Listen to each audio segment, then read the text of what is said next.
નમસ્તે વિદ્યાર્થી મિત્રો, હું વિરલ લેહરી ભૂલકાસાગર વિદ્યાભવનમાં આપ સૌનું હાર્દિક સ્વાગત કરું છું. વિદ્યાર્થી મિત્રો, આજે આપણે ધોરણ 7 વિષય હિન્દી કવિતા 5 હિન્દ દેશ કે નિવાસી આજે આપણે કવિતાની સ્વાપોથી પૂરીશું.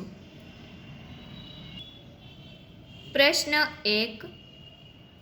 निम्नलिखित प्रत्येक प्रश्न के उत्तर के लिए दिए गए विकल्पों में से सही विकल्प चुनकर उसका क्रम अक्षर प्रश्न के सामने दिए गए कोष्टक में लिखिए. જોઈએ આપણે આગળ પહેલો વિકલ્પ, फूलों को माला में खाली जगह जाता है. તેનો જવાબ આવશે ડી, गुथा. बीजो विकल्प, कोयल की खाली जगह निराली होती है. તેનો જવાબ આવશે બી, कूक. ત્રીજો વિકલ્પ, सभी खाली जगह की मंजिल एक है. ત્રીજાનો જવાબ આવશે એ, पंथो. चौथो विकल्प, खाली जगह की टेर सबको प्यारी लगती है. जवाब में आवशे बी, पपी है. आगे जोइए प्रश्न 2. कोष्टक में से उचित शब्द चुनकर रिक्त स्थानों की पूर्ति कीजिए. विद्यार्थी मित्रों, અહીં આપણને ખાલી જગ્યાના જવાબ આપી દીધા છે. આપણે ફક્ત યોગ્ય ખાલી જગ્યામાં તેને મૂકવાના છે. પહેલી ખાલી જગ્યા, હિન્દ દેશ કે ખાલી જગ્યા સભી જન એક હે. જવાબમાં આવશે નિવાસી, કે હિન્દ દેશ કે નિવાસી સભી જન એક હે. બીજી ખાલી જગ્યા, प्यारे प्यारे फूल गुथे खाली जगह में एक है. तो खाली जगह में जवाब आवशे माला, के प्यारे प्यारे फूल गुथे माला में एक है.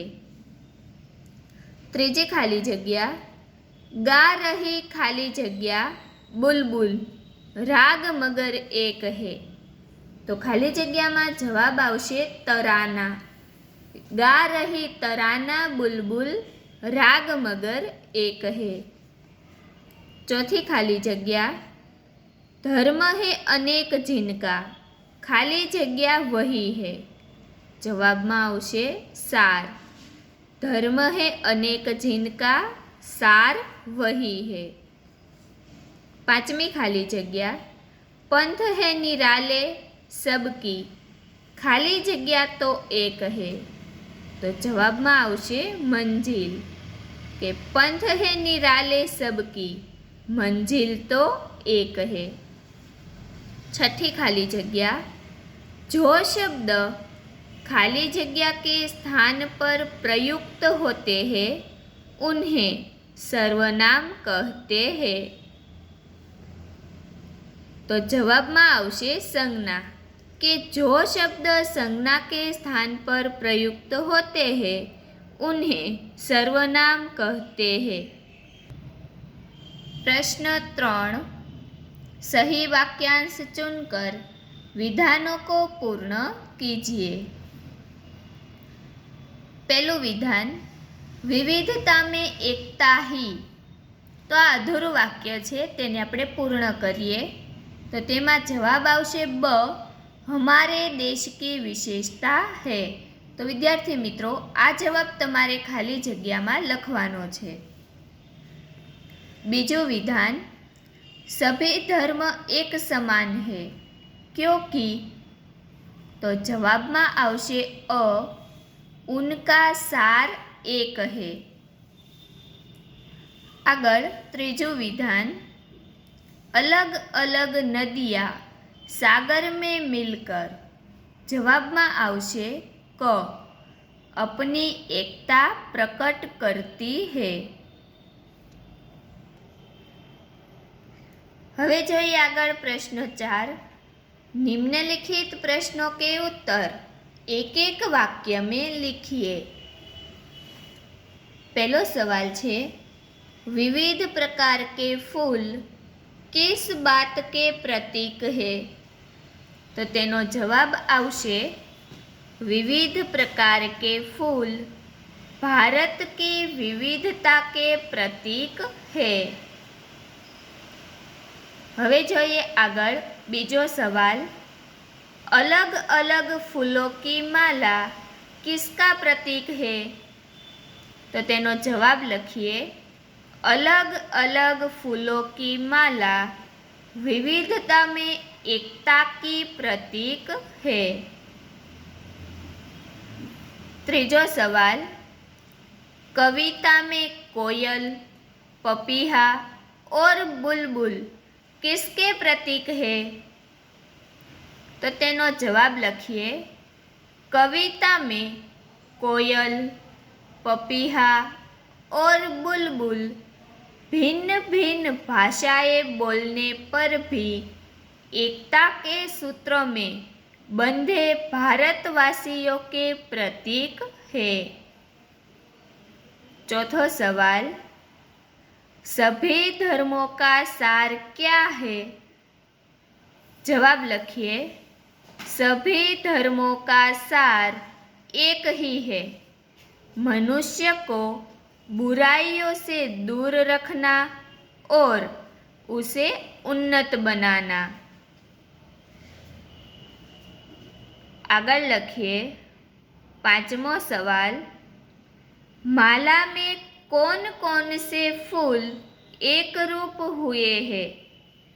जवाब लखिए, माला में बेला, गुलाब, जूई, चंपा, चमेली आदि तरह तरह के फूल एक रूप हुए हैं।